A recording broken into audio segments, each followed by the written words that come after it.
Hello, everyone. Happy afternoon, a very good afternoon. So, here we are to help you take the next very, very important decision in your life, right? The story does not end with appearing for the exam, clearing the exam, getting good ranks and scores. But I think this is where, after that, the confusion starts, the most important decision of life, which branch to choose, what factors to consider while choosing the branch, MD, DNB, right? All of that. So all of us can understand the confusion that you all would be facing now. So just to help you with that, here we are from PrepLadder family. So we have Dr. Preeti Sharma here. Hello, Uh, ma'am. Thank you so much. hi, Dr. Preeti. We have Dr. Neha, ma'am. Hello, ma'am. Thank you so much. And we also have Dr. Vaishnavi, ma'am. Hi, hello everyone. Yes, thank you so much, everyone. And so all of us together will try to help you and help you to decrease your confusion. So whatever queries you have, please put it in the live chat. We will take it as we move ahead, right? So going on with our discussion for today. So like we said, it's very, very important to understand to what branch to choose, because like I always say, you are not just choosing a branch, you are actually getting married to the branch. It's going to be something which stays with you for lifetime. So that has to be a very, very meticulous decision, not to be influenced by the people around, not influenced because you've got a rank, you take a particular branch. But what are the factors that you should consider, and why, we will also be talking about why each one of us here have chosen the branch we are in, what were our thought process when we chose the branch that we are in. So we will be sharing our personal stories as well with all of you. So let's go ahead with that. So what career options do you actually have is, see, there are so many branches that you have. And for the students, right, who are confused, who are especially like in a rank, who did not get a rank as expected, I'm pretty sure that these students would be the ones who are the most confused whether to take the branch that they are getting, or should they take another attempt, because even taking another attempt is a big risk, considering the competition that we have seen, the rank inflation that we have seen this time. So I'm pretty sure that confusion is also there, whether to take the branch or to take a drop. And I would like to know if anybody would like to give their insights on what do you think. A student who has already given, let's say, 2 attempts, 3 attempts, but still hasn't got the desired rank, should they take a drop still, or should they go ahead with whatever branch they are getting? Dr. Preeti, would you like to? I'll show, ma'am. Ma'am, it's a very personal, I think, decision which everyone needs to sit down.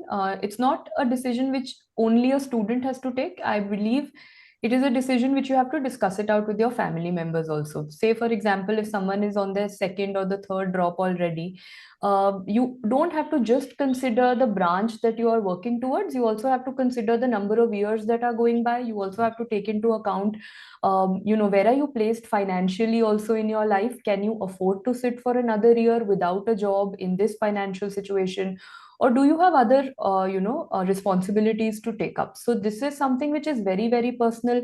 But I personally, if I would have been in that situation where it would have been, say, my second or my third drop, I would have thought of options available. I wouldn't have gotten stuck onto that one dream branch, because sometimes, I may be wrong and anyone could correct me if I am, but sometimes we don't realize that we are running after something and we've made something our entire life, and we've made it our ultimate goal and our dream in life, but we probably don't know the ground reality. Probably what you're dropping an year or 2 or 3 or 4 years for now, when you actually sit down and come into that branch, you might realize that this was not totally what you had to spend 4 years dropping for. So this is something you will have to sit and analyze, that okay, if plan A is not working out in life, do I have an option of a plan B, and can I opt for something else? And that is precisely, I believe, what this session is for, because I don't think students who are very certain about who've got their plan A have joined in here. Students who are not getting their plan A and want to figure out that is plan B going to be the correct path for me are the ones who've joined in here. So I think at the end of this session, they'll be able to figure out in a better manner whether they want to take another drop or whether they want to settle for something which is not that primary goal but could be something equally good as well. Very well said. Very well said, Preeti ma'am. Vaishnavi ma'am, you would like to add on? Yeah, I'd like to just add to whatever Preeti ma'am said that, whenever you're choosing a branch, like she said, initially we might feel that, this is the dream branch, but the reality might be quite different. But having said that, like, say, if your aim was doing medicine and you aimed for a medical branch, even if you get, say, any other medical branches, like, say, pediatrics, or if you're getting any other branches, it's still okay to go ahead and do that. If you're thinking of surgery as your primary dream branch, and if you're getting ENT ophthal, I would still say that go ahead and take that branch.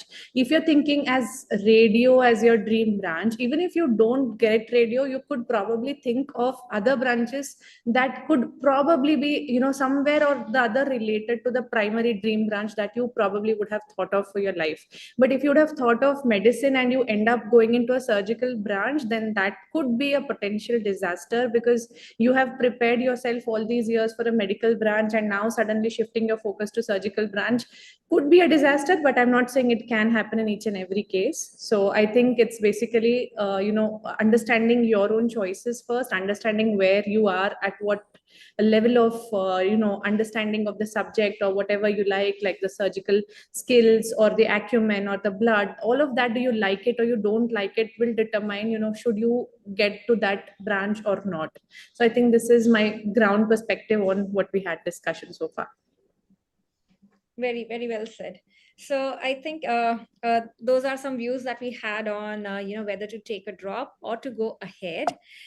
Going on to the next question that we have, I think this is the very first question that a student should be asking himself or herself when choosing a branch, whether I want to go into medical or surgical, like Vaishnavi ma'am, you just mentioned, right? Because I believe these are two different, entirely, different skill sets that are required, different personalities that are required. So medical versus surgical, if I have to choose a branch, this is the first question that I would ask myself, whether I'm more into medical branch or a surgical branch. Is it true for everyone here as well? Neha, on to you.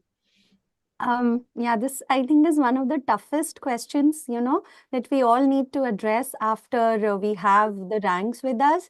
What I would like to say again, that during your 4 years, you definitely get an idea, 4-5 years, that what is interesting you.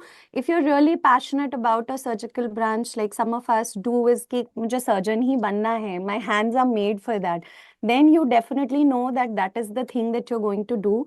But if again it comes to your personal choice, it comes to the college you're getting, so you have to keep all those factors in mind. Even you have to keep the work-life balance, because somewhere we are all different, and we have to address all those points before we make this choice. But then the first thing you should also address to is that how passionate you are about being a surgeon. If that is your ultimate dream, then I think you should prefer surgical. But if you're a little choosy कि ठीक है मैं ये कर सकता हूँ, let me think about it, I need a little bit work-life balance as well, then maybe you can think about the medical branch. But it entirely depends on you, keeping into mind a lot of other factors, I feel.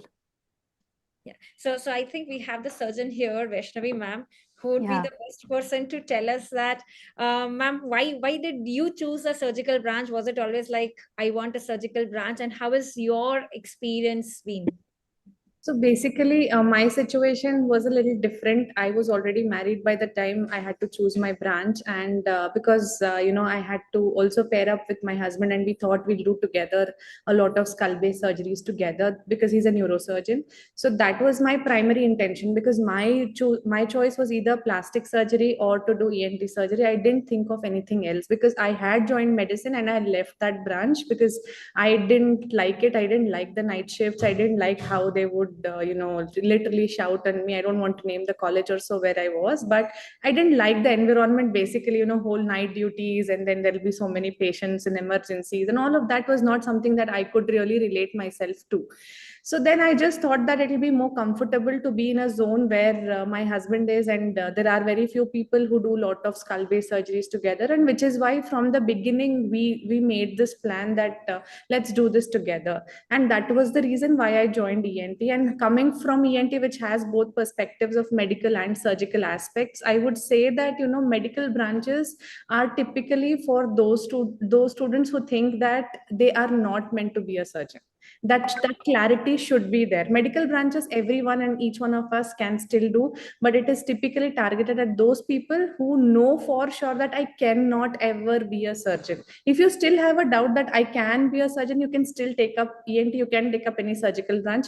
But if you are very sure that my skills are not good, I can never learn surgical aspects, then don't take up any surgical branch for sure.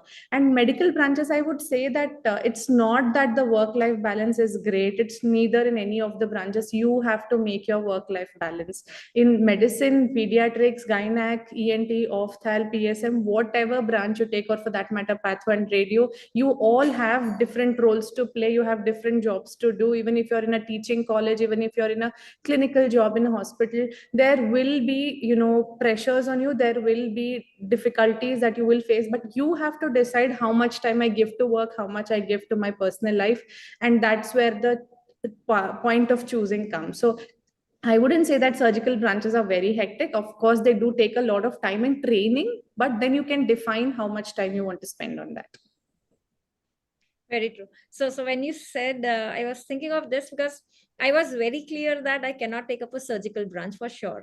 Yeah. Right. So like there were few branches which everybody knows ki these are the branches that I cannot take up.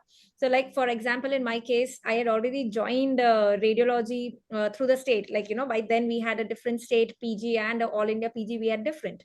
So I did join up radiology, but then in the first week of residency itself, we had AIMS exam. So I did give that, just to dene ke liye dena hai, dekhna hai, where are we standing? So I did give AIMS, and then getting a rank there, I was getting AIMS of TAL. And of course, there's a confusion. I can understand the confusion that students get, that rank aane ke baad, if you're getting into that institute, a top institute, then you get into that confusion whether to take up, not to take up. And it's a very difficult decision. But I think one thing that was very clear was that itself key, I cannot be a good surgeon is something that I always knew.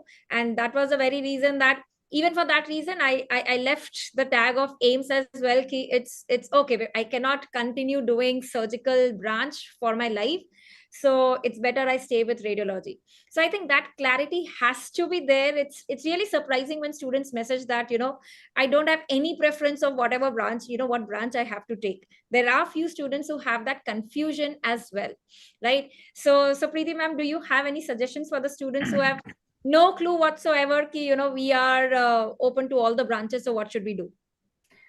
Ma'am, it's all about, your aptitude. I would, we are going to, just to let the students know, we are going to talk about every subject of ours individually also. This is just a very generic discussion that we're having right now. But I remember, I'll just recall what I went through when I had my counseling ongoing, because I was one of those rare students who opted for pathology, which is, let's be honest, not any student's primary choice. It's not something that usually tops the list. No one is giving the NEET-PG exam in most of the cases thinking that I'm going to take a pathology or a microbiology. That is never someone's first choice. But quite contrary, I was giving the exam because during my internship, as I went through, that is where I feel internship plays a major role, because when you are exposed to every department, I think other than pathology, every department we are exposed to. So as I went through medicine, surgery, OBGY, personally as a subject, I really liked OBGY.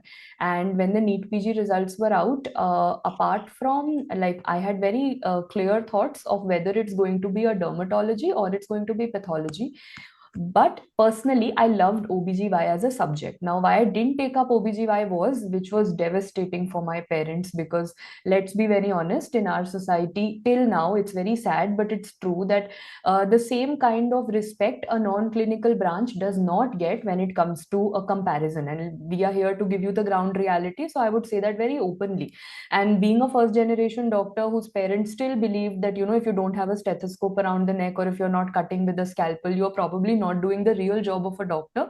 And then what is the point of studying for so many years when you had to not wear a stethoscope, and then how would they also show off to the relatives and everything? So a lot of factors come into play. So then it was a very tough part for me to actually put it across to my parents that pathologists or microbiologists or non-paraclinical branches are equally as important in the domain of medicine and in diagnostics. But yes, in India, probably, like when we talk about, say, US, when people strive out to give USMLE, over there pathology is quite a sought after branch, because over there it's considered as a diagnostic branch. But in India, still today, we have people asking that pathologist will be replaced by AI, or pathologist is replaced by technicians, or this job can be done by a non-medical also, and a lot of things that I personally heard. But then that is when you have to sit and you have to analyze. I knew for a fact that OBGY I like as a subject, but I'm sorry for saying that, but do I like it as a department? Do I like the atmosphere of that department? Does it go with my nature? And anyone who knows me personally knows that I am not a fit candidate to survive in the OBGY department. And at the end of the day, it is just not you sitting in one isolated corner of the world and doing your practice. You do tend to interact with others from your branch, or you do go to conferences, you do work in corporate hospitals, in government hospitals. You will have a department with 20, 30 other doctors also. And that was not something that I could imagine myself doing, because I did not like the atmosphere of whatever was happening there. It was too chaotic for a calm person like me to handle. So that is when I said, okay, liking the subject is one thing, but of course, going by your aptitude is very important. So that is what we would tell the students also. And that is when you have to sit with your parents and probably make them also understand, like I did. It went on for almost a month. I had to tell my parents what pathology is, what a pathologist does in the lab, and how it's important. Eventually they agreed, and today, after so many years, when I look back, they are very proud of me. I think I am doing well. I am very happy with the branch when it comes to satisfaction. Yes, it has its pros and cons, but I think, ma'am, once we get going with the discussion, I will come to that. And I think pros everyone knows. The cons I want to focus on more, because it's a very major decision to opt for a non-clinical branch, but I'll come to that, ma'am, when the right time comes. I also want to add here, like, Preeti ma'am just said that she wanted to opt for patho or micro patho, of course. And it was difficult to convince her parents. So for us, my parents, my father's a physician, my mother is a gynecologist. And both their children, my brother, he wanted to pursue MD, PSM. So they both were doctors. Instead of that, to convince them that we want to do PSM was really challenging. So, because like she rightly said, whether it's paraclinical or non-clinical in India, we have to, if you really like it, please go for it. Don't think about what the others are going to say about it, or as a society, because like 5, 6, 7, 8, 9 years down the line, nobody is really asking you that. All they are going to see is how much you fared in your branch. So I think it should be your personal choice, and don't get carried away by whatever is happening around us, I feel. Very true. So what we derive is, it's not the branch that matters. I think it's the person that matters and adds importance to that branch. I'm pretty sure the students would be thanking you, like, Preeti ma'am for taking patho, Neha ma'am for taking PSM. Nahi to aap nahi hote to hum kya karte? I'm sure the students are thinking that. Going on to our next question, that is where we come. So the first question that we have a student should be asking is medical versus surgical, because that will give narrow down the list at least of what branch to take up. Then we have the next, even in that, like clinical versus paraclinical, or for students who have not got but they wanted to take a clinical branch, what should they be doing, right? So the pros and cons of clinical versus paraclinical is what we are going to discuss ahead.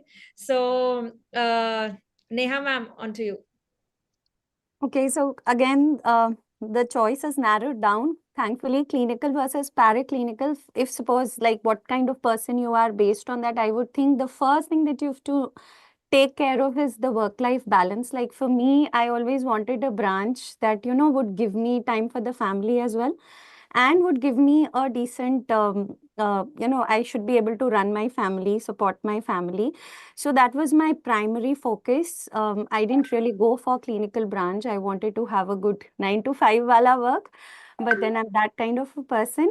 But then again, you have to be very sure if you're choosing a paraclinical branch. Like why I opted for PSM, I'll tell later. But then if you're solely like Preeti, Dr. Preeti ma'am, she said she was interested, like she liked patho, she took it. Okay, so you have to be satisfied with your choice, because I've seen a lot of students who do take up paraclinical considering कि second attempt नहीं हुआ, third attempt में नहीं हुआ, चलो अब ले लेते हैं. But then they keep messaging that, should we drop, like, should we take a drop, chhod dete, we'll try again. So please opt for paraclinical if you can manage, if you are satisfied with your choice, or else if you can give one more try for the clinical branch that you want, or be it any clinical branch, then go for it, because paraclinical is altogether different. A PSM is entirely different. We are not in touch with the patients. Like ऐसा लगता है, sometimes you'll feel you're not a doctor, but then you have to be happy with that कि ठीक है, मैं community के साथ हूँ. That matters. So you have to be very sure. Even like ma'am would also say, if you're like happy with the microscope, you're happy looking in the microscope, go for it. If you're happy with anatomy, then only go for it, because paraclinical needs a lot of more patients. That satisfaction has to be there. Then only make a choice for paraclinical. I feel that. All right, that's great. Preeti ma'am, coming to you. So, we are curious, like you said, ki patho was one of the first choices. And I think there are students saying that हमें तो पता भी नहीं है कि pathology तो internship में exposure मिलता भी नहीं है.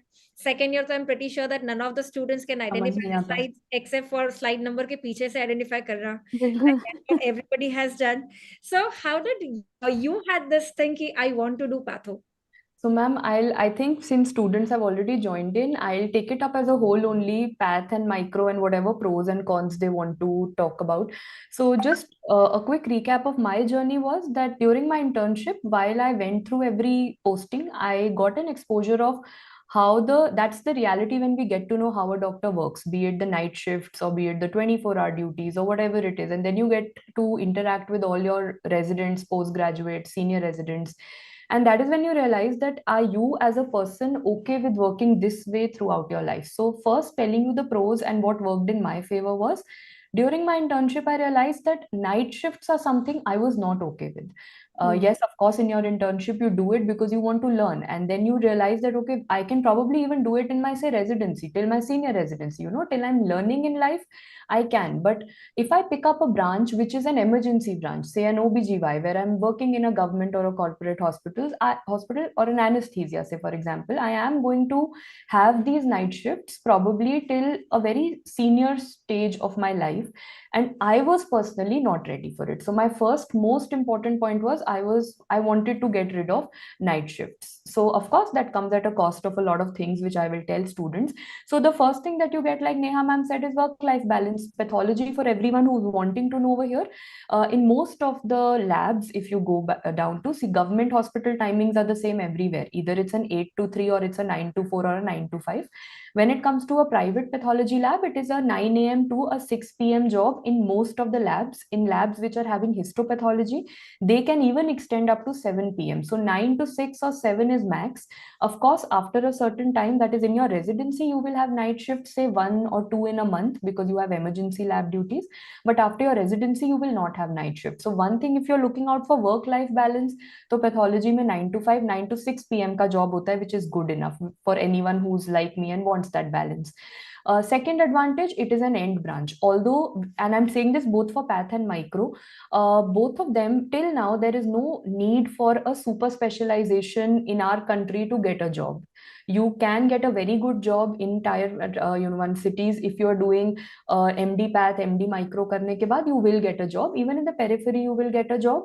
But of course, that comes as a con of that when you weigh everything with the financial part of it, which I think is very less spoken about, that is the salary.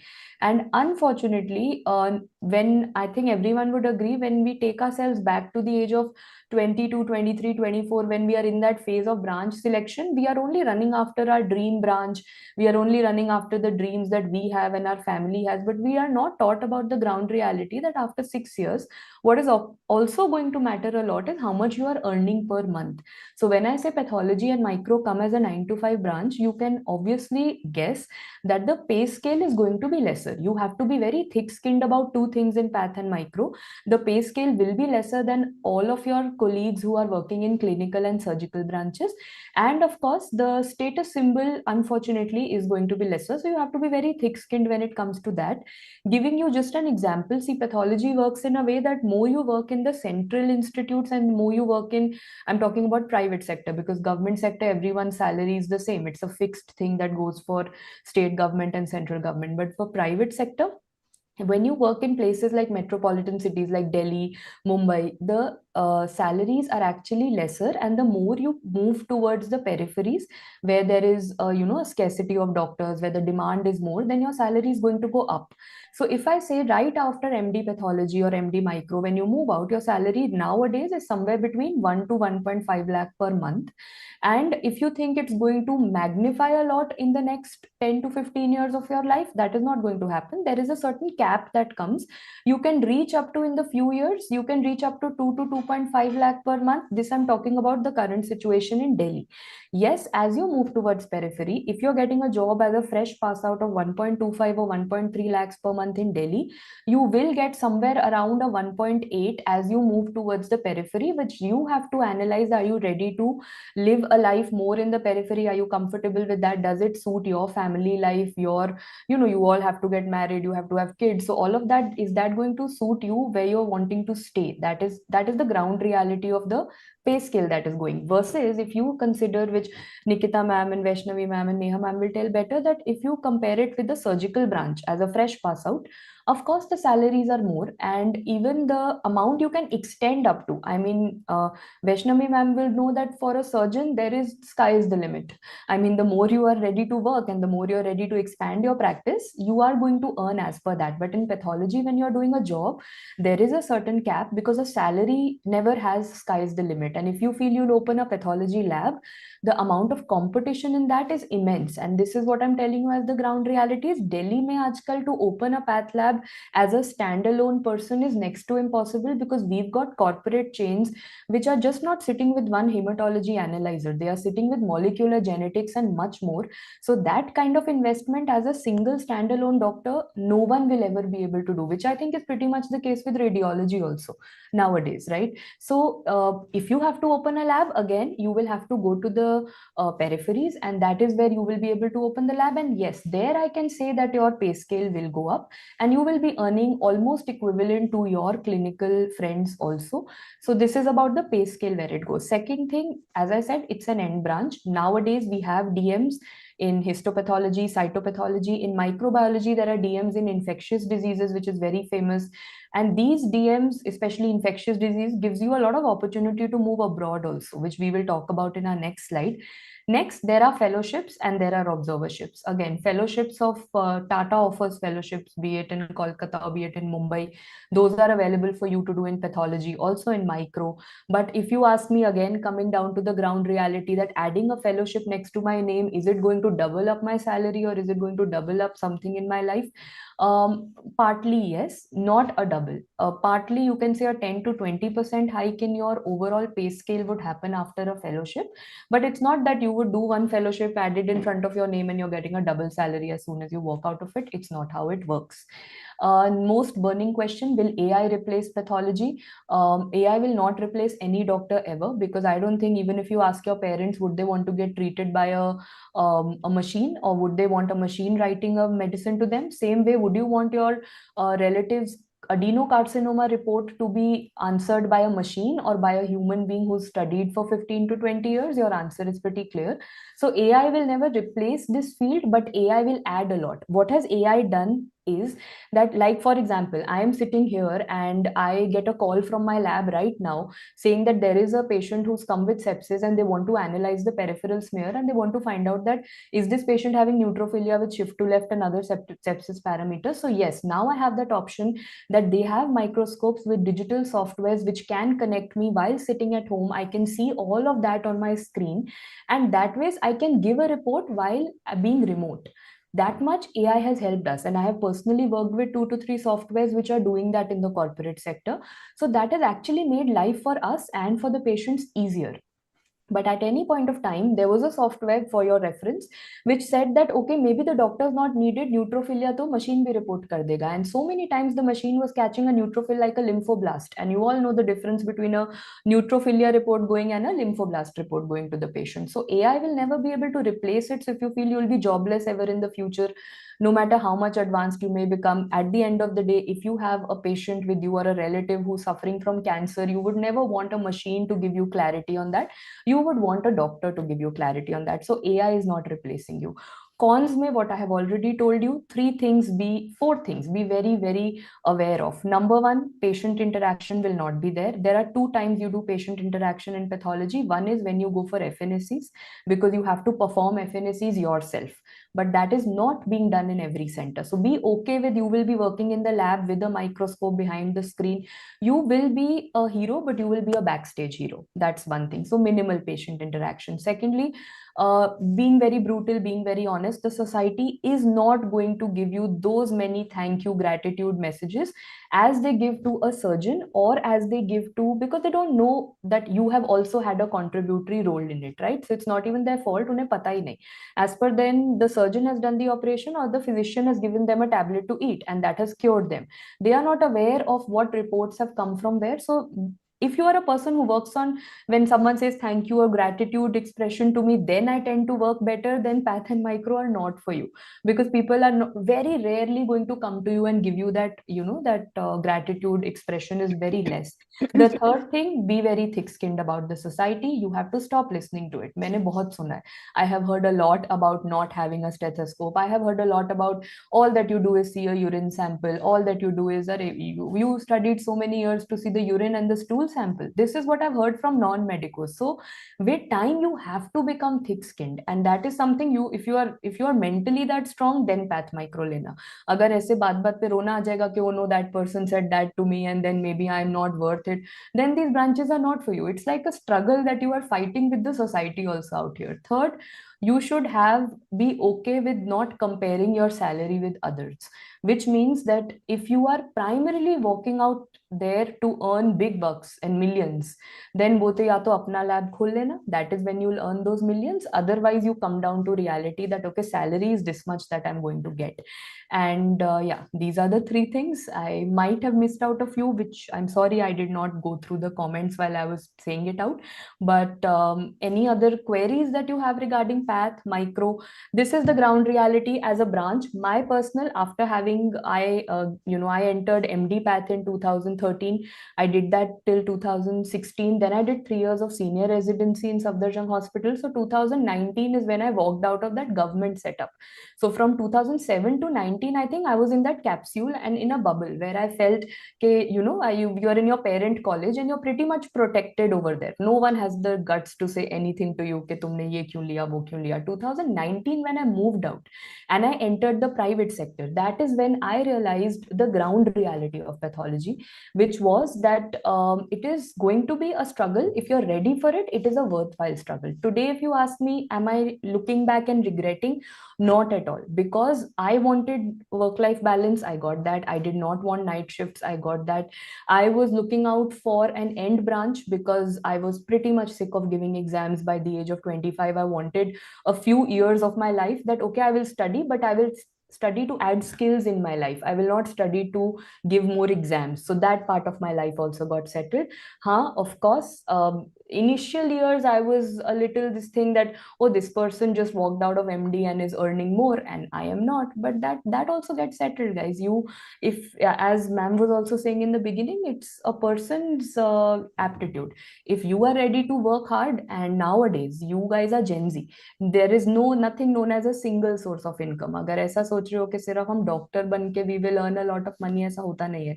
These days you are supposed to have an active source of income, a passive source of income. Unfortunately, we are not taught financial literacy in our MBBS days and MD days. But now when you move out into the real world, like I moved out into the real world in 2019, and then I realized that it is so important to actually have probably multiple sources of income, keeping in mind that it should keep you mentally, it should keep you sane.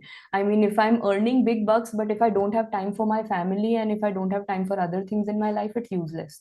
So you have to balance it out, and that only you can do. Trust me, हमारा कोई lecture काम नहीं आने वाला. It is at the end of the day, you have to sit down with your own mindset, and you have to decide इतना घंटे I want to work in life, this is what I want to earn, and this much time I want to give to my family. And then you decide what branch is going to be yours. Don't listen to anyone else. Sorry, ma'am, I took a lot of time, but I think I'm done. Yeah, thank you so much, Preeti ma'am. I think you have cleared a lot of confusion for the students, being that very, very honest, telling the ground reality. And the students are super happy with that. We do have few questions related to PATH as well. I think we'll come back to the queries that we have in the live chat as we move ahead. So we've had a very clear idea on this clinical, paraclinical, and the entire factors to be considered. Going on to the next question that we have, another very frequent question is MD or DNB, right? So whether to go for MD or DNB in the same branch, does it really matter? A lot of queries that students have is DNB mein passing rate bahut kam hai and all of those. So Neha ma'am, on to you. How has your experience been with that? Again, this is one of the one of the questions that troubles any student the most. मतलब अब जब rank list and everything is there, मेरे को rank में like I'm getting maybe DNB radio, but on the other hand I might be getting MD in some non-clinical paraclinical subjects. So what should I be taking? You know, basically DNB is now equivalent to MD. That is there. We don't have to worry about the degree. But then if you talk about a few things like MD has a more, to be very honest, has a more structured curriculum.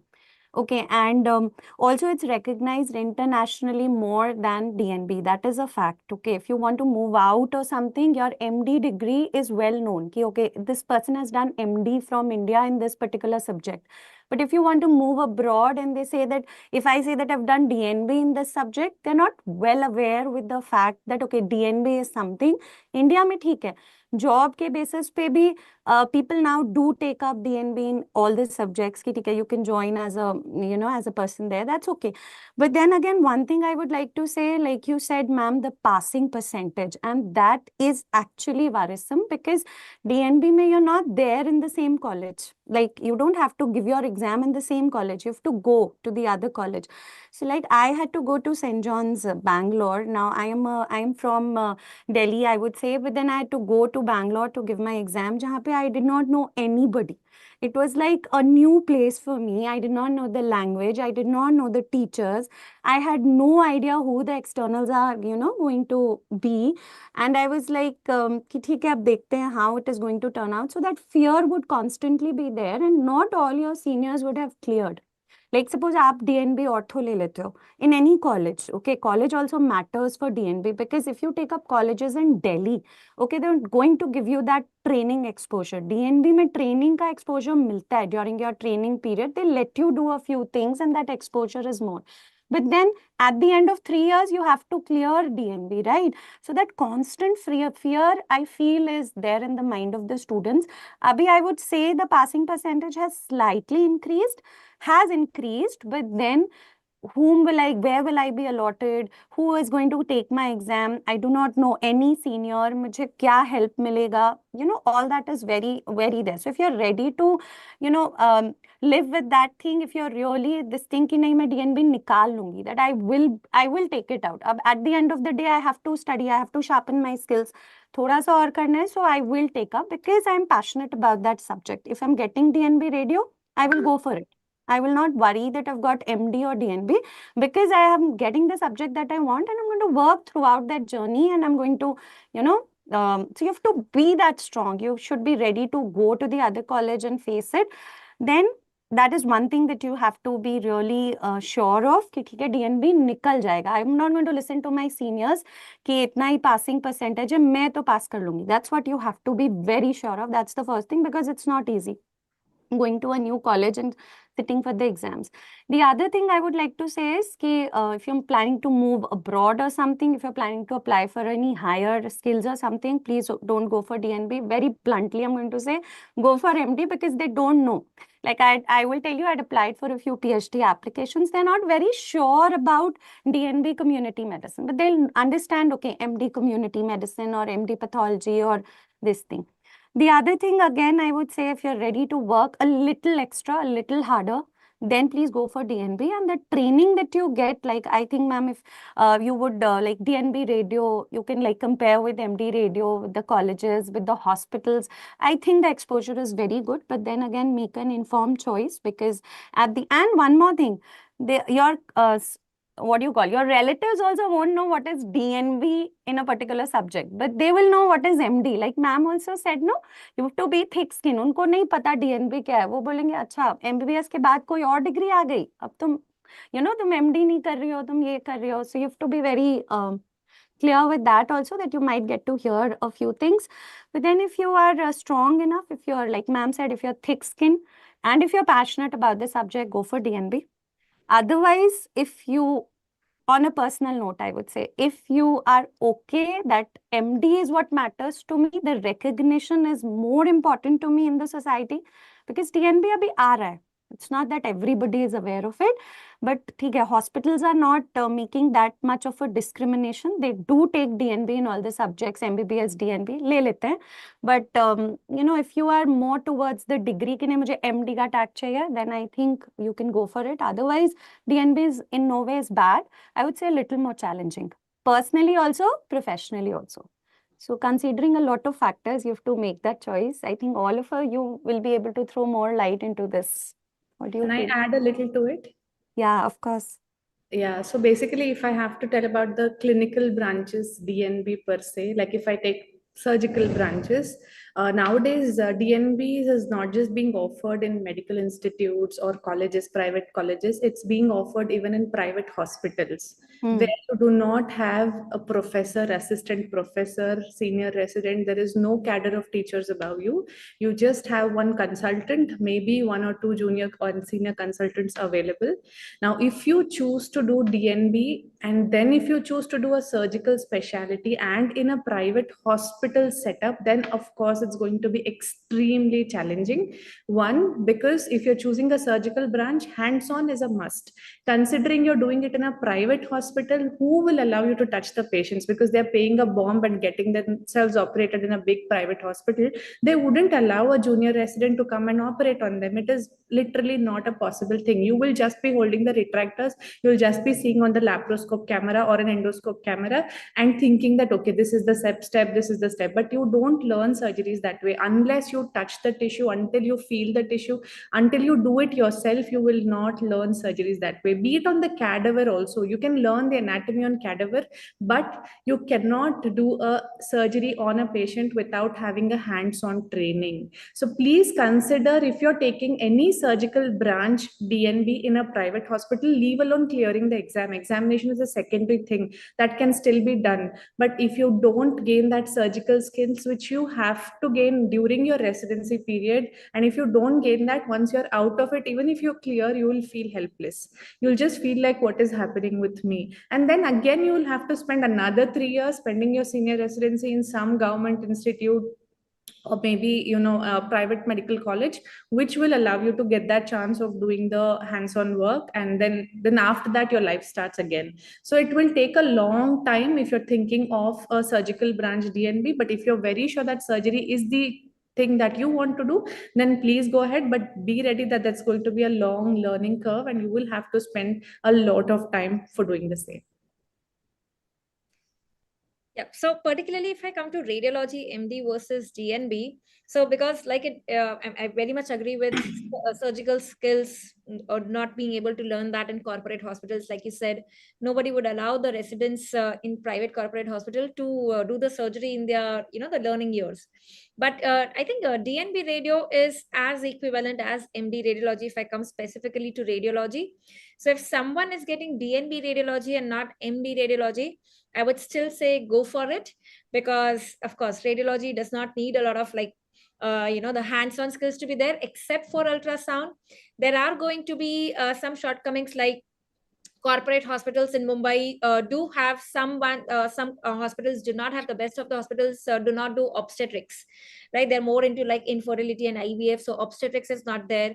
But again, then I think rather than putting one more year just to take that MD radiology, it's better that 1 year later after residency can be put up into learning that specific obstetric ultrasound anywhere, right? So like for example, a lot of queries specific to radiology we get is Tata Hospital in Mumbai is very, very good to learn the cross-sectional imaging, but it's all about more of oncology. But I have seen, I've personally been there after my residency. The residents there, they have very good knowledge, very good exposure, of course, except for the obstetrics part. So they do get their posting for a month or two in KM hospital. So that is being compensated. So what I would suggest to students is, wherever you are, you think that you are getting your branch, depending on the college, try to reach out to the residents who are pursuing the residency there, talk to them, because every year something or else keeps changing. For example, in radiology in a particular hospital, so for example, where I did my MD, MRI was working then, it was very good, but probably now the MRI machine is not working there. So things keep changing over a period of time. What was true when we did our residency and what is true now, it's going to be very different, especially for the diagnostic branches where the machines, whether they are in a working state or not, matters. So all that needs to be confirmed before filling up the counseling form and giving the preferences for the college. Knowing that which college has what pros and cons is very, very important. And personally, when I was shortlisting the colleges, I of course had the 4 Mumbai colleges in my options depending on my rank, and nothing else I'd ever thought about it. So I did go to all the 4 colleges, spoke to the residents there, saw the department myself, because it was just one city. Mumbai is where I had to go, and 4 colleges I had to visit. So I personally visited each of them. So if the students are very clear that this is where I'm going to pursue my residency, this is the city, I'm not going beyond this, so it's always a better thing to go there, visit the departments. You would get to see the environment as well. You would get to see how the seniors are interacting with you. You would get a first-hand experience. So it's always a good thing to do that. I don't know how many of you have also actually done that, but I have done that even before, like after PMT and after AI-PG as well. Ma'am, So I would just want to add to that because I think ma'am has put up a very valid point. What is applicable to radiology? I think for surgical branches also, what is the patient load? Knowing from hospital to hospital is so essential. Just MD versus DNB when it comes to path and micro. I just want to tell everyone that there's in terms of these non-clinical branches, at least for path and micro, there is not much of a difference because when you walk out for getting a job after your degree is done, that is when they ask you what all have you actually had an exposure to. Let me tell you, whether you're doing an MD or DNB, a basic hematology exposure will be there in every hospital. But hematology includes things like CBC, ESR, which even a very peripheral college is going to provide you in the basic training. What we are looking out for is the hospital doing bone marrow aspirations, bone marrow biopsies. Beyond that, we have now entered into the zone of flow cytometry. So you need to find out, does that hospital have a flow cytometer? Are they on a daily basis, are they reporting flow cytometry? Beyond that, do they have a PCR machine? Beyond that, do they have molecular genetics over there? Are they doing the most important technique of pathology, that is immunohistochemistry, without which nowadays no biopsy report is being completed? So all these fish, because for that again, all breast cancer patients are going to come to you, but if you're not doing fish and you're outsourcing it to a private lab, then again you are never going to get exposure. So honestly, when you move out of pathology and micro, same for microbiology, are they having all the machines for antibiotic sensitivity testing which are needed? They will ask you this in your resume and your CV. no one is going to pay much of attention towards MD versus DNB when it comes to path. So for path and micro, go for infrastructure and the facilities that are being given to you in the college over just the name of the degree that we are arguing. Only for these two subjects, this is my take on that. Yeah, same is true for radiology. I think, except for if somebody's planning, I want to join as an assistant professor in a medical college, that Yes. is where MD is generally given a preference in any branch. Otherwise, for a private job, for a corporate job, especially in the diagnostic branches, be it patho, be it radio, it really does not matter. What matters at the end is how good you are at giving a diagnosis, how confident you are about, doing all those investigations. That is what matters at the end. So I think we have cleared the confusion, cleared this confusion as well, MD versus DNB. Going to the next very important question, branch versus college. Like someone has a dream branch, let's say MD medicine, and then they are but not getting it in a good college, but then they're getting it some other branch in the best of the colleges. Then what should be the preference for that, whether the preference should be given to branch or the preference should be given to college? So let's talk about that. Vaishnavi ma'am, on to you. Yeah, so basically, I would say branch first, college is second. Of course, if you get both, well and good. And I mean, because you are going to stay with the branch forever. College, you'll just go, you'll be there for a few years, and then you come out and then you make your own ways of life. So I would definitely say that if you're choosing branch or college is the question, then branch will be the first priority. And many a times it happens that there will be a times, when you're getting into very good institutes and you will have to give up your branch for the institute. I would still say that it's okay to give up that big institute for the branch of your choice, because ultimately it's not necessary that every person from AIMS or JIPMER or PGI has to do great in his life, or anybody who's come from a private college will do worst in his life. It's not that way. It just depends on the skill set that you have achieved during your residency, whatever be it, whether you're patho, radio, PSM, ENT, whatever. You must have that skill set that is good enough for you to treat your patients, to do whatever diagnostics that you have to do, and ultimately that is what matters. And if the branch that you choose gives you that opportunity, then you must go for the branch, is what I'd say. Very true. Anybody has any different opinion on this, or I think everybody would go with branch first? Definitely branch You have to live with the branch for your entire life. Nobody's asking you the college at the end of the day. If you're happy with your branch, please opt for the branch if you're getting, of course.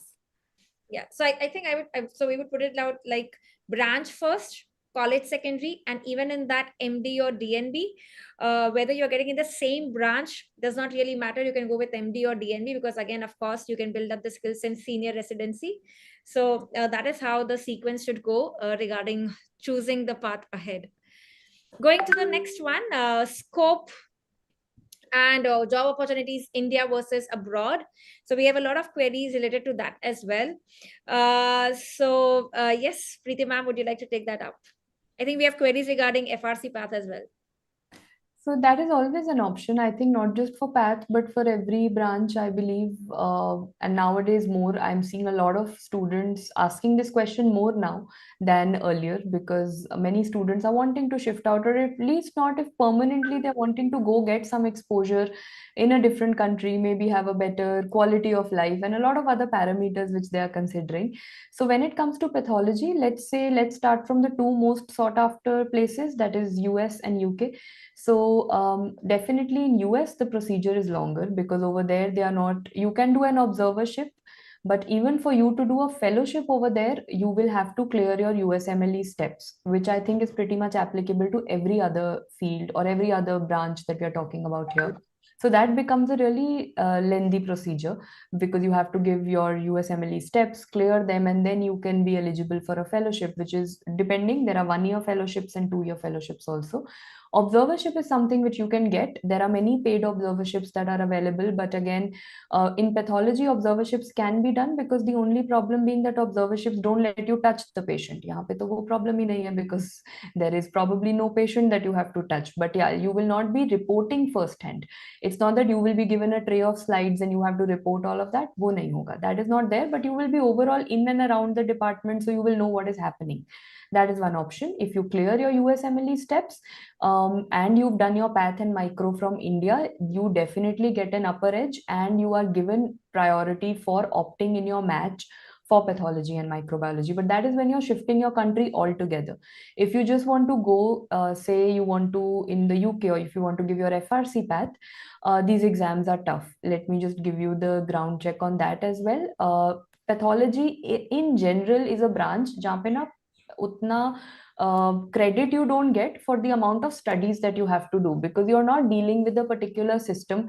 I think Nikita ma'am will also agree with me on that, that radiopatho comes to, you should also know, like you should know everything from CNS tumors to say a corn on the foot. There is everything, and in every system that you have to know about it. Same goes for microbiology. You can't say that I am only knowing about cardiovascular system, or I specialize only in lung biopsies. That happens at a very later stage of your life. When you've crossed 40-45 years of your life, that is when that happens.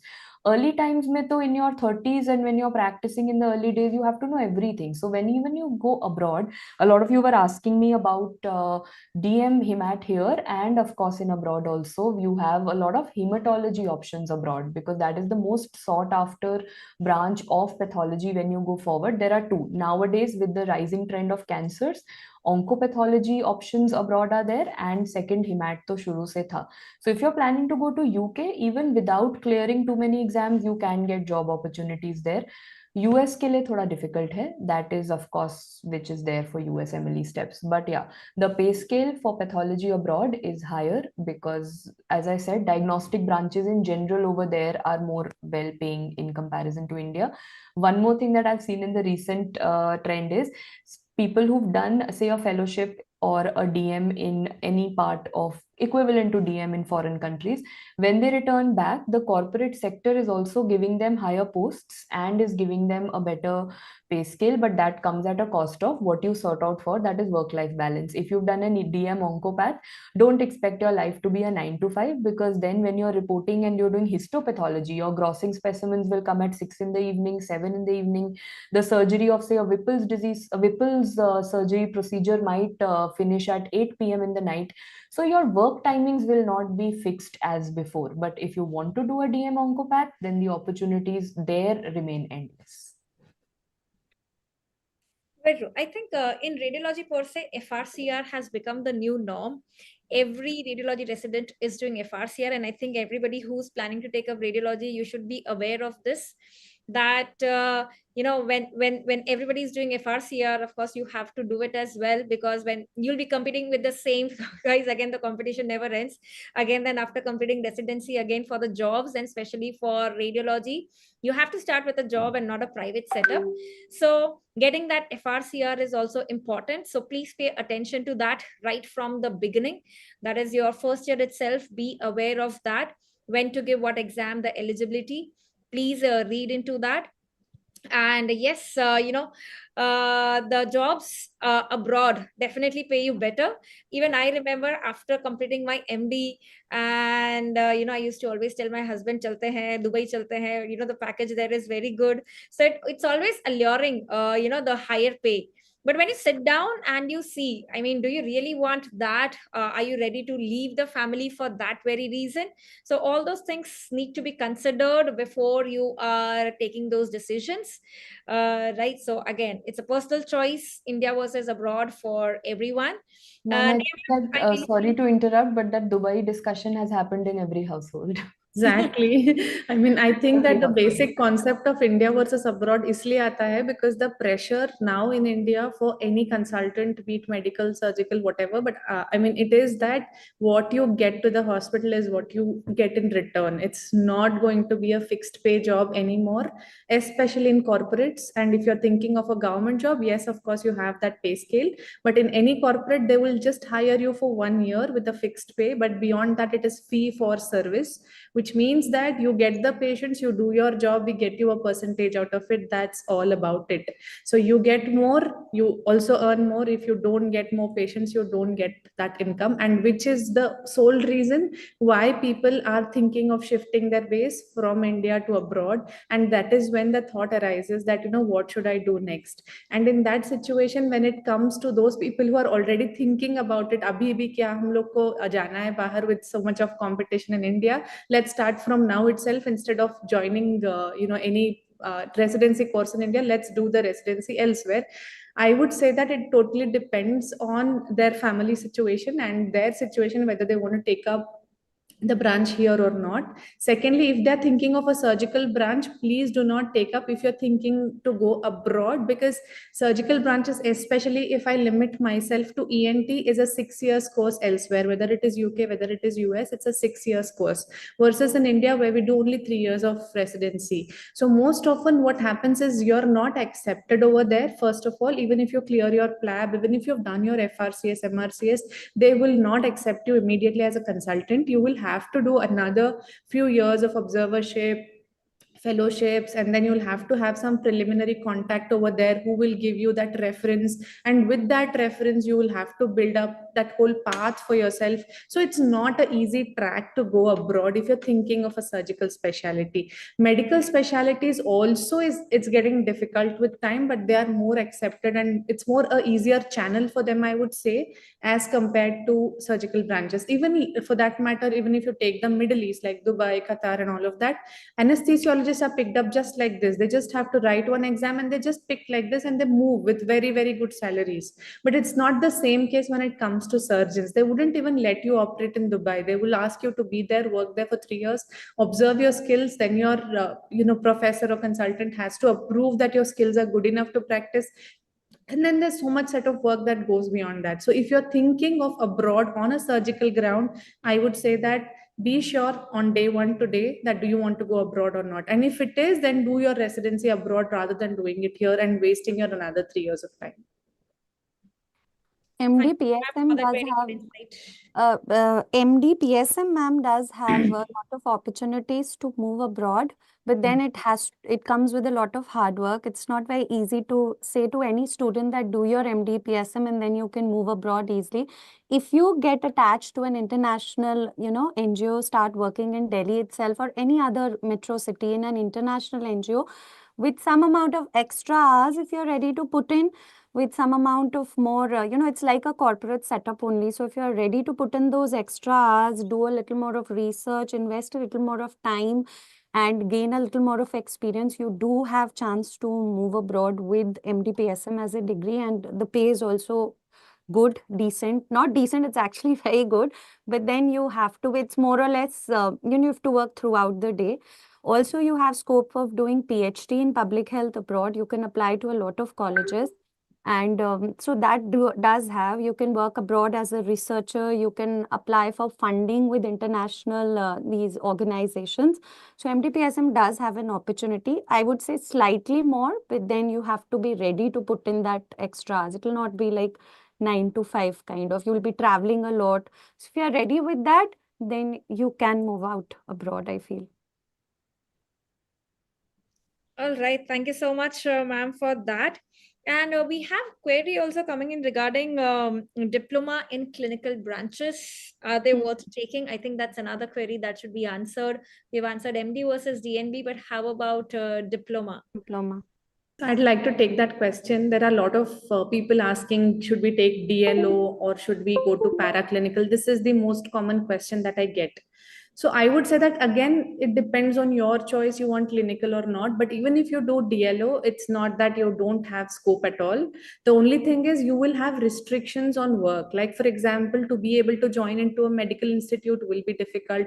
A corporate will not pay you as much as an MD DNB would be getting paid. So you will see that difference or parity wherever you go out. So there is always that thing that will keep happening with you over a period of time. And then you will eventually have to do secondary DNB, which means you'll have to read all the 19 subjects again. It's not just the subject of whatever you've chosen. Like say ENT, it's not going to be secondary DNB only studying ENT. You'll have to study all over all the 19 subjects. So if you're prepared for that, then please go do your diploma. I wouldn't say no, but again, there will be a lot of pay parity. There will be a lot of differences on grounds of how you're going to be treated. If you're ready for that, then okay. And if not, then don't choose over it, over whatever other branches you're getting. Ma'am, there was another question for you. Actually, a lot of students who want to take up surgery but are not getting surgery right now at their rank, they Yeah, might so be this wanting to question opt for has ENT. So they want to know the pay scale also, that if they make that yes. switch, how is it like? So basically, if somebody is aiming for surgery and they're not able to get surgery and they want to take up ENT, I would say that yes, ENT is a reasonably good branch, but you have to understand grossly they're very different. General surgery on one end basically makes or gives you an exposure of things that you can still have a hands-on feeling of. Like even if you're holding a retractor, you're getting that tissue feel. But most ENT surgeries are microscopic or endoscopic surgeries where you're not even assisting, you're just standing and handing over instrument, leave alone touching the tissue. So it is basically two different cadres, I would say, when it comes to learning. But if you think that you are good at doing both the works, like whether it is gross open abdomen or do microscopic, endoscopic, laparoscopic work, whatever, then I think you can take up. When it comes to salary specific, ENT surgeons, I would say when they just finish their residency are paid about 1 lakh. But again, they are also allowed to do their own private practice, which means that they do get that extra sources of income. And most ENT surgeons, what they do is in their early phases, like what I did in the first 5 years of my life was to assist my professor. Like I would go out with him to all the hospitals that he would go to, because that would give me an add-on exposure. And also that, he is also comfortable with me being around. So I would go that way and get that extra money as well. Like every surgery you assist, you get some extra bucks. So that's one way of adding on to whatever fixed source of income you have.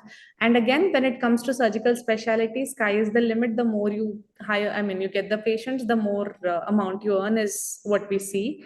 And if you think of general surgery, there is an option of doing super specialty. This is again a question people ask me, that should we take up plastic surgery? Should we take up, ENT followed by plastic surgery, ENT followed by neurosurgery, or should we go through the general surgery stream? So my answer would be that if you're thinking of neurosurgery or plastic surgery, please go through the general surgery channel. That would be my true honest opinion, because you would get a lot of exposure doing general surgery, suturing a wound, doing a lot of open surgeries, all of that, which is very limited when it comes to an ENT practice. Like the general surgical principles are learned more in general surgery very, very clearly as compared to ENT. Of course, we do learn, but it's not as extensive as it would be in a general surgery residency. And if you still feel that you're not getting general surgery, let me take up ENT and then do plastic and then let me do neurosurgery. There are options still available in only very few institutes, not in many institutes. So there is an option available for plastic surgery, for head and neck oncology MCH, and for neurosurgery MCH as well. But again, you will feel a little, there will be a little bit of difficulties when you enter into a stream super specialty via ENT as you go via general surgery. So this is my take on it. Thank you so much, ma'am. And I think there's a query particularly for DMRD as well. Again, coming to radiology, I've had my friends, batchmates who did DMRD and then they did secondary DNB, and they are doing very good. So again, for radiology, I mean, if you are bent on taking radiology and you are getting DMRD, I would say go for it. I mean, you learn good. I've seen DMRDs with secondary DNB doing very, very well. And DMRD versus nuclear medicine, another question. Of course, I would put DMRD at a higher this thing, because nuclear medicine becomes very, very specific in what type of patients you are catering to, what investigations you are doing, and the job opportunities also are limited as compared to radiology, right? Only the big corporate hospitals would have those opportunities, and there's going to be a disparity between the number of jobs and the number of students or the people applying for that job.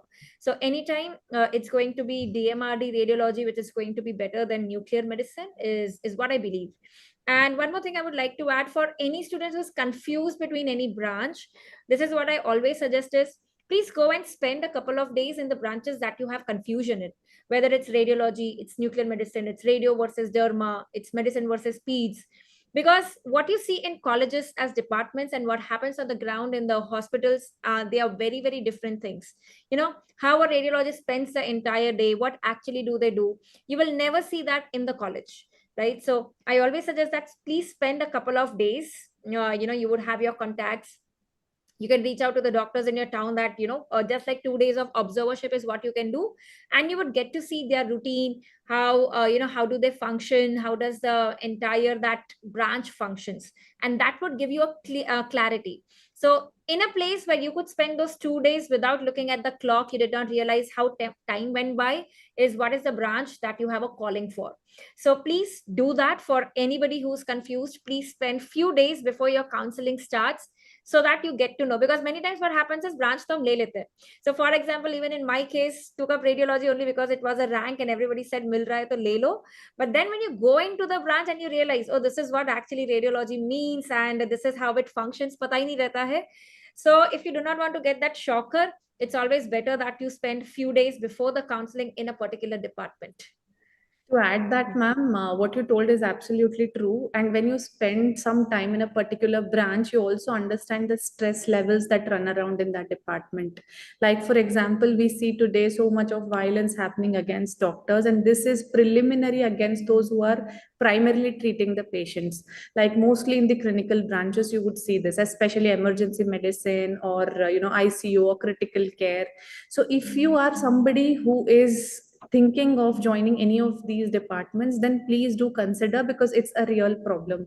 It is a real thing that you are going to face. You might not have good days every day. You might end up into OT and have a complication, and when you explain the complication, it's not going to be accepted very well by patients. Even though you've taken a perfect consent, you've done a video counseling, all of that is not going to work when you have an agitated patient in front of you. So please understand your personality. Are you like Preeti ma'am, the calm one who can go and handle the patients, or not? So based on that, I think you should make a call or decision that, should you take up that branch or not.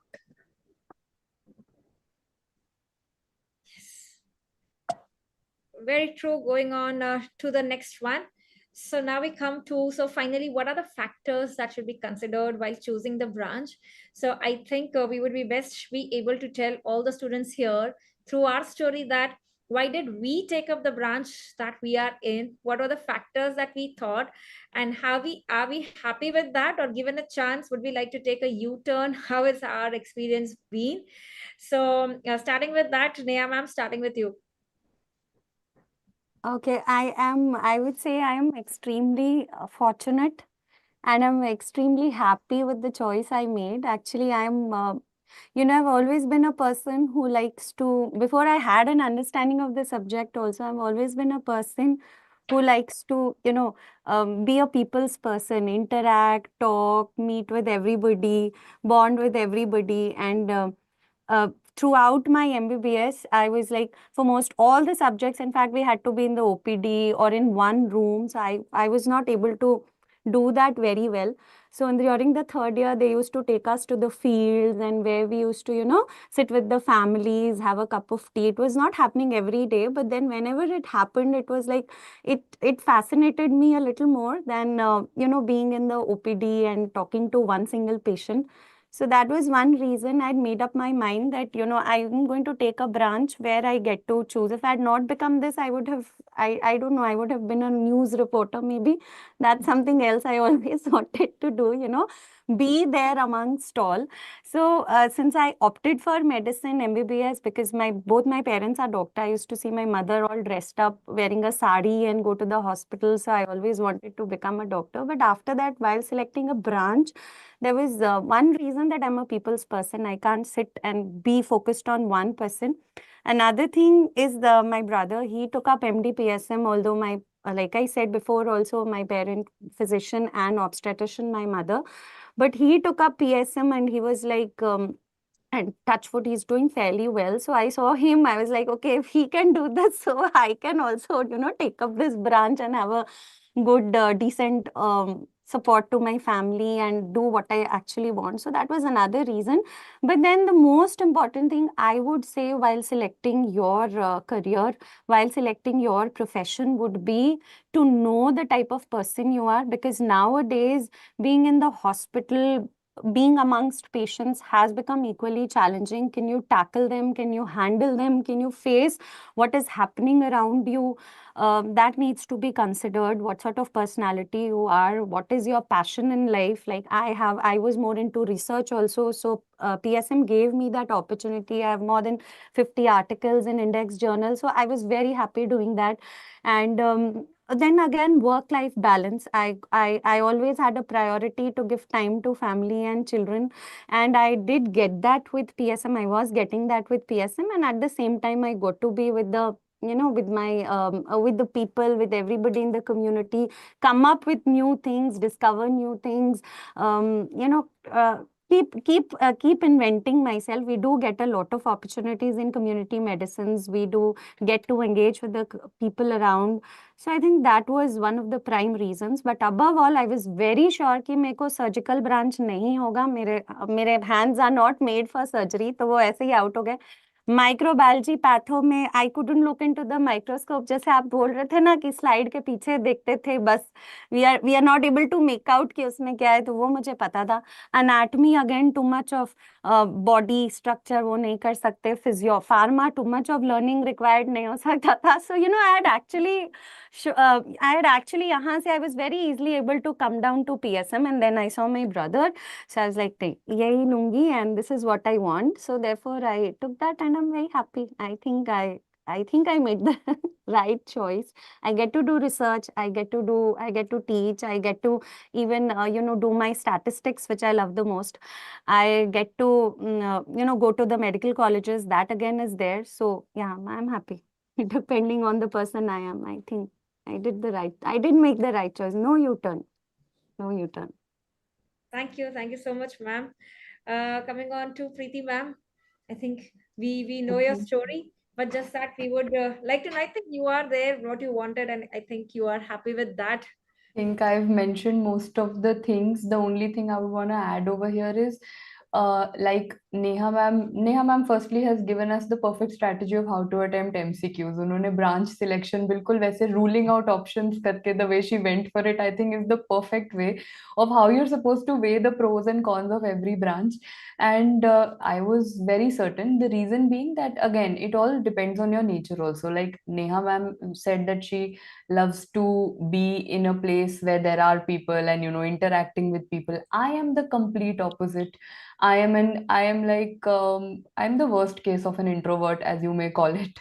So I take a lot of time to open up to people. I am not very comfortable in a room of 100 people. You would not see me being upfront or talking to people on my own. I take my own sweet time to open up to people, which is very weird because I am now stuck in a profession which involves a lot of talking to people, be it live or virtual or in person, which again, I till now, I sometimes feel that there is a big mismatch which has happened, at least with the educator part of it, because I am more of be on my own. So when it came to selection of a branch, I believe pathology was very easy for me because at least the only thing that I had to talk to was a microscope, and it was not too many patients. At least 90% of the time I was talking to a microscope in my own sweet world, which I was very happy doing. When it comes to many of you have been asking me that ma'am slide नहीं देखना आता था second year में, वो मुझे भी नहीं आता था. The only thing I knew was lipoma क्योंकि वो खाली white color का slide था, and I knew fallopian tube क्योंकि वो ऐसे देख के you could see कि अच्छा गोला वाला is fallopian tube and गोला वाला is appendix. बस that is all that I also knew.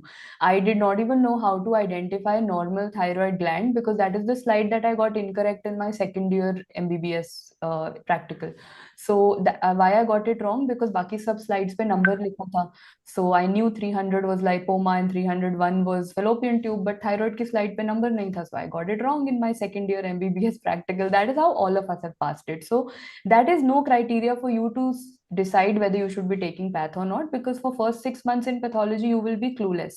Binocular vision bhi set nahi ho payega in the microscope. You will be closing one eye and looking with one eye, with that is how you will be behaving in a pathology department for the first 6 months, and no one will laugh at you because hum sabko aadat hai. First 6 months all of us have done that. So don't be in this thing that if I join pathology and I don't even know how to see thyroid gland, they are going to make fun of me. Not at all. Everyone comes like with a clean slate when they join pathology. They have zero idea about anything. All this theory of NEET-PG goes down the drain. कुछ याद नहीं रहता. When you join pathology day one, you are just like a fresher who has doubt होगा कि मैंने MBBS करी भी थी या नहीं करी थी, मुझे कुछ समझ ही नहीं आ रहा है what is happening in this department, which is fine, and it happened to all of us. But again, like Neha ma'am said, your branch is not just about what you dream of being. Your branch is also not just about what financially you want to earn. Your branch is a lot about what you are as a person. That is why the first thing I told all of you was, if you are a person who works on that way of gratitude, कि कोई मुझे आके जब thank you बोलेगा तो शायद मेरा performance अगले पेशेंट के लिए बेटर हो जाएगा. If you are that kind of a person, then clinical branch is for you, because that doesn't happen in non and paraclinical branches. No one comes to say sorry, thank you to you, but someone will come to you with a wrong report pakka. If someone feels that his hemoglobin is not 8 but should be 10, then that person is going to come back to you complaining about it. So you should again be okay with it, that thank you messages itne nahi milte, and if you can still work well in life without those external validation is what we call it. If you are okay without any external validation, if you're satisfied within your core that I know that the work that I'm doing is good enough, and I was that sort of a person. I really never bothered ke samne se mujhe thank you message aaya ya nahi aaya. As far as my conscience was clear that I have done the best to my ability, I was very happy. I got a good night's sleep with that. That is why path has worked amazingly for me, because I believe path and all these non-clinical branches was just me as a person. I am very okay with it, very very fine with it. Patient interaction kam hai, night duty nahi hai. Yes, the pay scale, again, if I start sulking over it that oh, Nikita ma'am is earning more in radiology department, or Vaishnavi ma'am is doing 10 surgeries a day and earning more, अगर वैसे अगर रोने पे आओ, so then you will always find a reason to cry, because someone will always be earning more than you. That is a fact. But then you find other ways of earning, and a lot of students were asking us, ma'am, now what is the scope of chuck all this, whether we become online educators? But I just want to tell you that let's be very honest. PrepLadder is one platform, and then there are 4 or 5 very famous platforms, as we can narrow it down. Now, 5 very famous platforms and 19 subjects with one teacher per subject. You need to be damn good to reach that level. I mean, it is not going to be that, right now you are struggling to get a seat with 1 lakh people or 2 lakh people appearing for an exam. Over there you will have everyone wants to teach nowadays, because everyone thinks, oh, it's a lot of fame and it's a lot of limelight and it's a lot of good money and people recognize you, and wo dekhne mein it looks all rosy and nice, but you actually don't know that there is a lot of saturation and competition over here also. Like any other field of any other branch that you select, yahan par bhi yahi chal raha hai, and you really have to be very good. And this is one place where there is no pay scale as per the subject. ऐसा नहीं होता that you are a certain subject, you are how good as a teacher. This profession is not about subject wise, this profession is about how are you as a teacher and how well can you convey your subject to the students. So anyone who's currently thinking कि ये subject someone asked me ma'am patho लेके आपको replace कर देंगे, तो कर सकते हो. If you are better than me, you can do that, and I have no problem in that. But then you need to understand that this is your way of picking up a branch. It is going to really backfire at one point of time, because this is a very very matlab, did I even think in my MD or in my even in my SRship that I was ever going to do this? No, this is like luck by chance. It happened, it came my way, I was not looking out for it, and then I worked hard and I did whatever I wanted to. But इस basis पे नहीं select करना कि मुझे educator बनना है, तो this is the branch which is getting a lot of questions in NEET-PG, तो ये वाला branch ले लेते हैं फिर that ways. तो it's a very bad way of narrowing down things. But yeah, as Neha ma'am said, no U-turn for me. I am very happy. This branch has worked wonders with me as a person.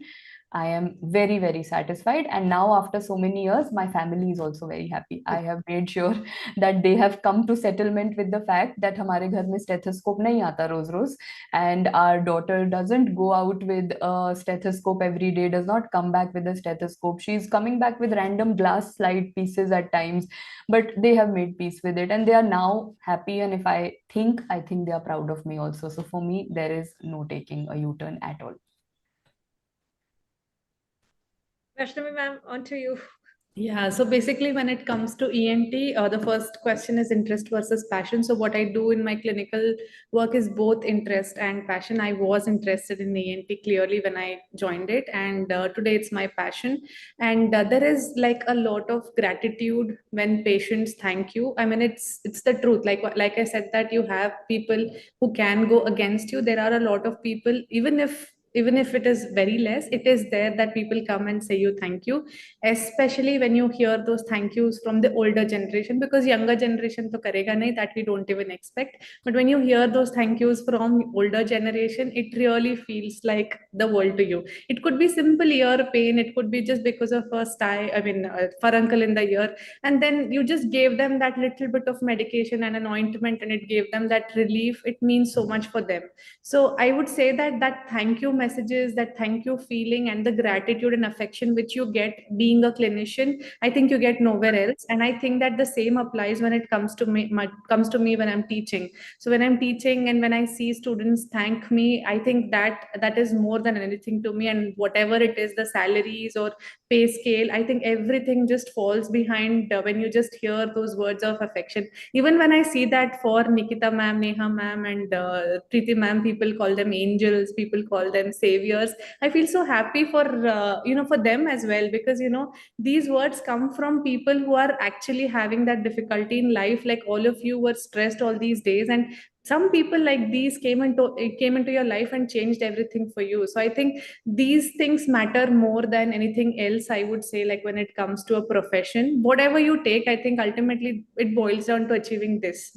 Secondly, when it comes to skill set and how do you go about the subject, ENT will take a long time. It has a long learning curve.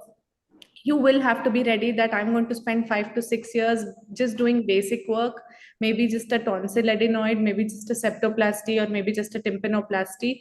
It will take a lot of time. I finished my residency in 2015, but I wouldn't say that even to date I am an accomplished surgeon. It is not going to be that way. You will have to again narrow down to the subspecialty that you want to really ace your skill in. So basic surgeries you should be knowing, you should be able to do that, but then with time you should learn that subspecialty. Like say you don't want to do surgery, you just want to be in the medical part of ENT, you can do allergy, you can do vertigo, you can do sleep medicine. There are certain subspecialties that will allow you to do non-surgical aspects of ENT as well. And if you're a really good surgeon, you can do a lateral skull base, you can do a anterior skull base, you can do head and neck onco, you can do, and then there are so many options, like even plastic facial aesthetics you can do with ENT. So I would say that skill set is going to take a lot of time for you to achieve, but you will have to have that patience. And once you have achieved that skill set, and once you have marketed yourself, today it's not just achieving the skill set like how our ancestors would do, but today you will have to achieve the skill set, market yourself out in the world, show your results, show what you're doing. You will have to do your own propaganda, I would say, because that's how it works in clinical industry today. And then of course there's no going back at all, and all of this will take time. So even 10 years down the line, I see that I have to learn more, I have to establish myself more. And yes, it will happen someday, but you just have to have that patience. And regarding would I want to take a U-turn? Of course not. I've done that once. Now I don't think I really want to do that U-turn again. So I'm very happy where I am today. So I think this is all that I'd like to say. Thank you so much, ma'am. So now coming to radiology, why did I take up radiology? To be very, very honest, radiology was never in the list. Right, like we don't have any exposure to radiology during MBBS. It was only when got a great rank, and everybody then told me that just because you are getting it, this is the trend, this is what the toppers take, and so you should be taking that. So I did get influenced, and I took up radiology. Otherwise, I had like medicine in my options. Then I had dermatology in my options.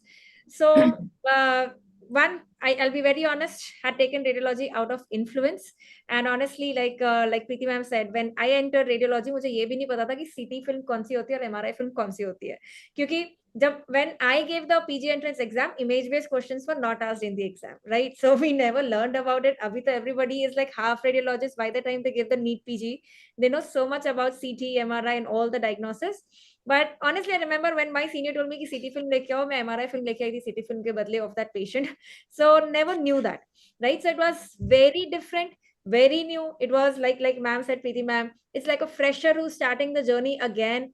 All the MBBS years, whatever you have learned, nothing makes sense. Even ultrasound probe kaise pakarna hai, what is the image showing, we could understand nothing, absolutely nothing, right? And especially in my college, when as first year residents, we were also supposed to do like a technician job, positioning the patient, doing the scans and all of that. Somewhere got lost in the journey, and honestly could not do a lot in radiology residency. So radiology is a branch which does give a lot of work life balance, not much of patient interaction. Very true, like pathology and microbiology, the diagnostic branches, you would not get a lot of gratification, while I think, from the patients, or be it from the society. But of course, then you have the choice. Ultrasound gives you that that patient interaction, especially when you come to obstetric ultrasound, where the parents are very happy seeing that ultrasound of the baby. That gives you the satisfaction. Then of course, now you have interventional radiology for the people who want to then pursue surgical skills as well post radiology. There's interventional radiology option as well, but I was very clear, like I said, I cannot be a good surgeon. So interventional radiology was very out of my league. So that is how I took up radiology. It was more of an influence, I believe. And honestly, if you ask me, yes, I do miss that external validation a bit. What doctor wala feeling is not there, be it in the society or from the family or whatever, that's not there. But I think that has been more than compensated by being an educator. I don't think could have got so much of love and gratitude, even being in the best of the branches. So I think it has been compensated, and I am grateful for that. So that was about my journey. And we have one query from Hemant, I believe. Derma versus radio. Again, both branches will give you a very good work-life balance. I have my friends in dermatology, because even in dermatology now you get the assistants who do the procedures for you. It's not that you have to do everything. And dermat these days is more about aesthetics, I believe, rather than a lot of people going into medical treatment per se.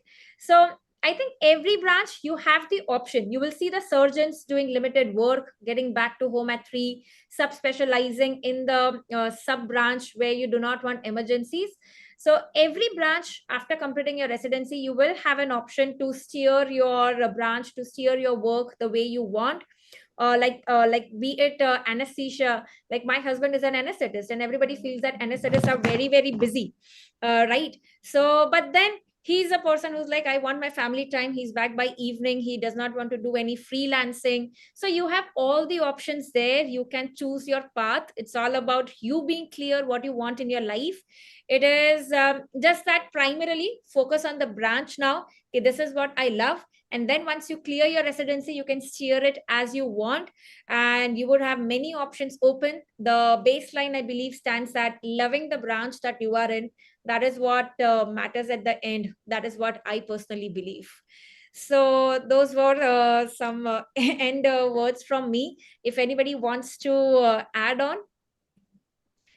No, I think we've all given our vision, whatever we feel, regarding the branches. I think mostly all the queries are sorted. If there are any specific queries that needs to be answered, then we can take up, especially because there are questions regarding anesthesia, and the educators who are not here at the moment, who would probably give them a better insight. I think we will have more discussions or more sessions like this, probably to handle those questions, because preliminary, if we are not the people who are doing that branch, I think we do have some idea, but not the complete idea about the branch to answer those questions.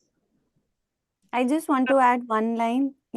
Whatever you take up, whatever career you want to have, just be happy, just be satisfied, and I think rest all will fall into place. Just try to be a good person at the end of the day, and I'm sure everything will fall into place. Not to be stressed out much, like everybody said.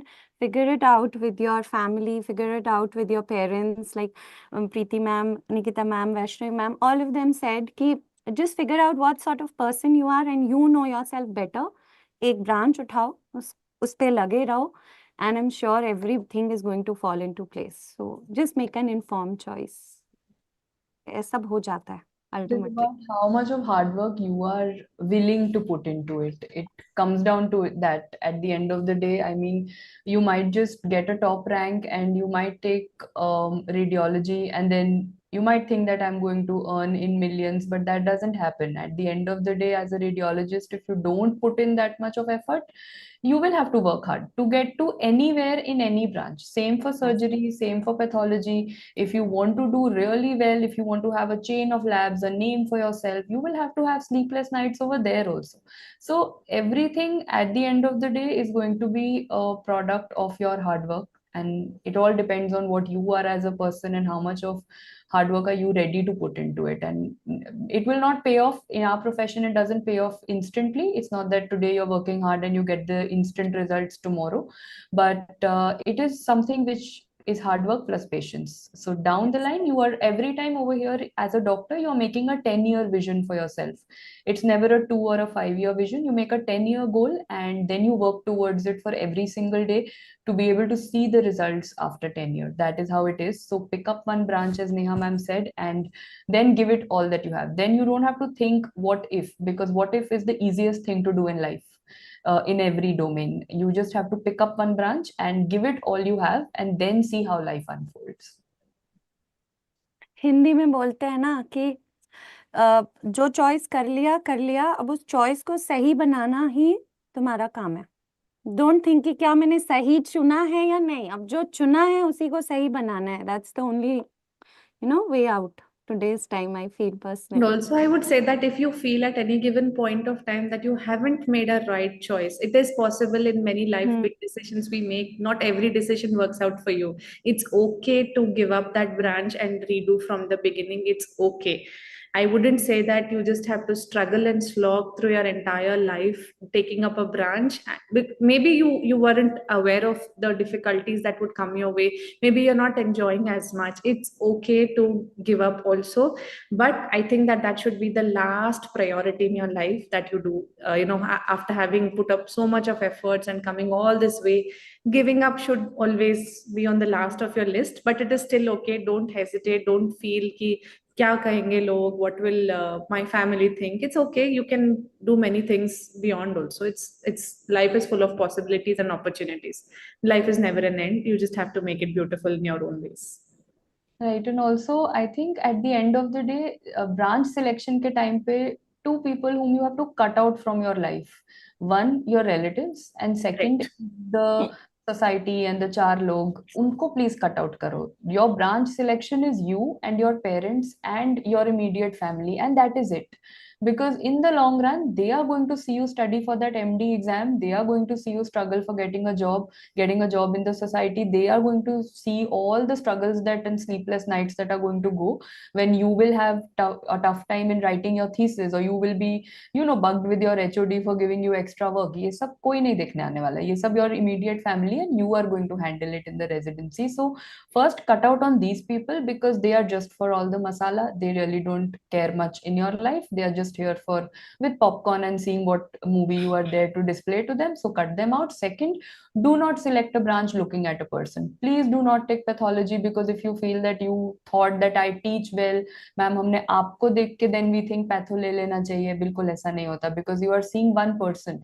I am just one person out of the thousands and lakhs, and you don't know what is happening in the lab. So coming back to what Nikita ma'am said, किसी की भी बात सुन के तो branch लेना ही नहीं है. They are just to give you those pointers. Whatever you have taken back from this session, now narrow down your list of options in branches and your colleges. And like ma'am said, वहां जाओ, find out, talk to people, get out of your introvert shell. वहां जाओ, talk it out, find out क्या infrastructure है, कितना work timings होता है, what is the ground reality, and that is when you select a branch. So I would also say that we have just given you a guiding light, a path to walk on. You just have to actually now make a list of 3 branches and 3 colleges and do that groundwork for 2 weeks, for whenever time you have for your counseling, that is, and get down to narrowing it down yourself, because that is where you will come to the best decision of your life. Hmm. Very true. Very, very rightly said. So I think this is going to be like a never-ending discussion, and the queries are going to continue on. And I mean, till the time the Yeah. students finally land up in their branch and college, this is going to be there in their minds. We all have been there, done that, and we can feel, you know, what they are going through. But at the end, just prayers and wishes for everyone that you land at in the right branch, in the right place, and at the end, what matters is you are happy being wherever you are and being the best version of yourself. So thank you so much, everyone. I think we've had the key takeaways. And for the students who are with us for the further journey ahead, planning to give up the upcoming INI-CET November exam, we have a great news for you as well. This is one group of students where we get the queries ki branch kaun si lena hai, and then there's another group of students jahan se queries aata hai ki LRR kab start ho raha hai INI-CET ka. So this is for everyone here. If we have students from the next batch also, we are starting with LRR for INI-CET starting 16th of September, which is going to be exclusively on PrepLadder app, where we are going to have high-speed revision series for the last-minute preparation with live sessions, 50+ hours. And this will cover all the important PYQs and the related topics and the potential questions for the upcoming INI-CET exam for all the subjects. So this is going to be ultra important for everyone planning to appear for INI-CET. So that was a quick update on that front as well for all the PrepLadder subscribers. And thank you so much, everyone, for joining in. Thank you so much, Preeti ma'am, Neha ma'am, Vaishnavi ma'am, for all the valuable insights. Thank you. Thank you so much. And yes, all the best, everyone. Thank you. Thank you.